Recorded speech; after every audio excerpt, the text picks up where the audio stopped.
Bonjour à tous, c'est Juliette et aujourd'hui on se retrouve pour un nouveau point de grammaire française. Aujourd'hui on va parler de petits mots, de mots liens qui sont très importants. Il s'agit des connecteurs logiques. On ne va pas parler de n'importe quel connecteur logique aujourd'hui, on va parler des connecteurs logiques de cause, de but et de conséquence. Donc pour rappel, les connecteurs logiques, ou des mots de liaison, on peut dire comme on veut, ce sont des mots qui permettent de lier par le sens différents éléments d'une phrase ou différents éléments d'un texte. Ils permettent donc d'introduire des idées, d'articuler les différentes idées d'un texte ou d'une phrase entre elles, et de donner une cohérence au tout. Donc les mots liens, c'est très important. Ce sont des petits mots qu'on ne remarque pas toujours dans les phrases, et qui pourtant permettent de donner un sens et de faire comprendre ce qu'on veut dire, et d'appuyer là où c'est important. Alors, comme je le disais, aujourd'hui, on va parler des connecteurs de but, de cause et de conséquence. Alors, comment exprimer la cause en français? Alors, très souvent, la cause, on va l'exprimer par « parce que ». Parce que, il introduit toujours une cause. Toujours, toujours.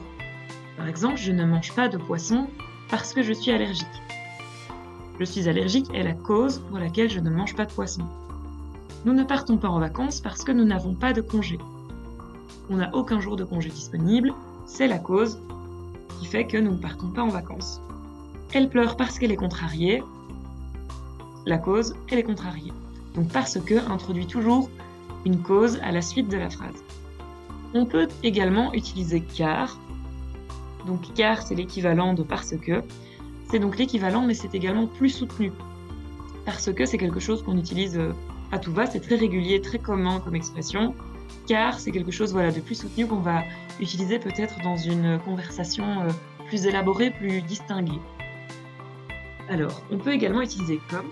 Donc, comme il est très souvent utilisé en début de phrase afin d'exprimer la cause, et là, ici, on va exprimer la cause avant la conséquence, contrairement à parce que. Si je vous dis « comme j'étais malade vendredi, je ne suis pas allée au travail ». Donc, contrairement à parce que, la cause est ici en début de phrase. Elle est en début de phrase, donc elle suit comme, le mot lien comme. Comme j'étais malade, je ne suis pas allée au travail ce jour-là. Comme ils sont gourmands, j'ai préparé 4 gâteaux. Donc ici, les causes sont au début de la phrase en utilisant comme. Puisque est également un mot qui peut exprimer la cause. Il exprime une cause connue des interlocuteurs, une cause qui est évidente. Donc ici, on ne peut pas utiliser n'importe quoi, on doit utiliser puisque. Puisque personne ne t'attend à la maison, reste boire un verre avec nous. Donc c'est su des interlocuteurs, nous savons tous les deux que personne ne t'attend à la maison. Tu peux rester avec nous boire un verre. Puisqu'il fait beau, nous le savons, nous sommes tous les deux là, nous voyons que le ciel est bleu, nous restons dans la piscine plus longtemps. Puisque les travaux sont finis, nous allons pouvoir vivre dans notre nouvelle maison. Ici, la cause est connue des interlocuteurs, elle est évidente, on utilise puisque. On peut également exprimer puisque de manière plus soutenue, plus élaborée. On peut donc utiliser attendu que, dans la mesure où, du moment que, ou encore vu que. Ce sont des expressions qui sont utilisées notamment dans le domaine légal. Donc c'est un langage peut-être un peu plus élaboré, mais si vous utilisez puisque dans la vie de tous les jours en français, tout le monde va vous comprendre et c'est ce qu'il faut utiliser, c'est parfait.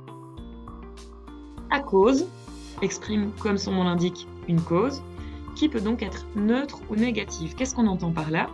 Si je dis « notre maison a brûlé à cause de l'erreur professionnelle de l'électricien », c'est donc ici une cause qui est négative. Notre maison a brûlé à cause de l'erreur professionnelle de l'électricien. Nous sommes en retard à cause de la grève des trains. Je porte un masque à cause de la mauvaise qualité de l'air. Attention, ici, quand on utilise « à cause », il ne faut jamais utiliser « à cause » avec un « que » derrière. Interdiction formelle, les Français, les francophones en tout cas, vont bondir si vous dites ça.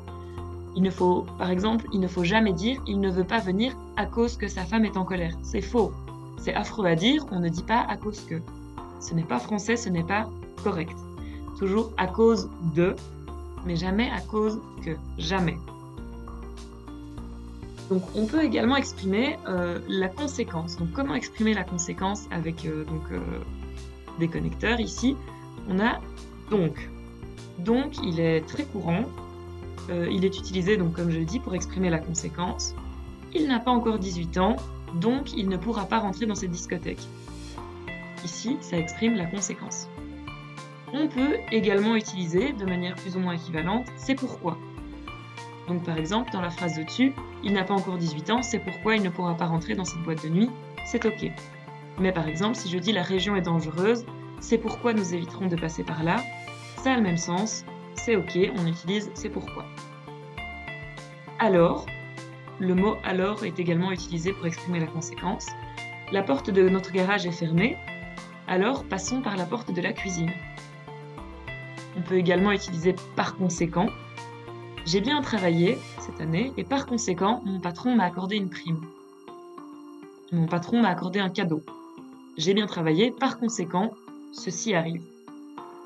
Si bien que est également une manière d'exprimer la conséquence. Si je dis le chômage augmente, donc le taux de chômage augmente, si bien que les jeunes sont inquiets pour leur avenir. La conséquence du fait que le chômage augmente est donc que les jeunes sont inquiets pour leur avenir. Si je dis c'est la raison pour laquelle, ici c'est peut-être une formulation un peu plus longue, mais ça exprime également la conséquence. Si je dis, voilà, par exemple, vous avez passé un entretien d'embauche pour un emploi et vous recevez ce mail, votre profil ne correspond pas à celui que nous cherchons, c'est la raison pour laquelle nous ne pouvons pas vous engager. Ici, on exprime la conséquence. Votre profil ne correspond pas, conséquence, on ne peut pas vous engager. On peut également, donc comme je le disais, ici nous voyons donc les causes, les conséquences, on peut également utiliser des mots pour exprimer le but. Donc si j'utilise le mot pour, avec l'infinitif, avec un verbe ici à l'infinitif, on exprime donc un but. Les joueurs mangent pour reprendre des forces avant le match de football. Ici, on exprime un but. Quel est le but? Reprendre des forces. Ici, donc le but est exprimé après pour. Si on utilise pour avec le subjonctif, par exemple, ses parents travaillent dur pour qu'ils puissent faire des études à l'université, ici, c'est la même idée, le but est exprimé également, mais on l'utilise avec le subjonctif. Même chose avec afin de. Afin de, si on regarde l'étymologie du mot afin, c'est littéralement la contraction de à fin, donc pour la fin, pour le but. Afin de, avec l'infinitif, la police est intervenue afin d'arrêter les mouvements de foule. Mais avec le subjonctif, il lui a proposé de rester dormir chez lui afin qu'il puisse se reposer avant de reprendre la route. Pensez toujours à utiliser le temps approprié. C'est la fin donc de notre petit rappel ici sur donc, les connecteurs pour exprimer le but, la cause et les conséquences.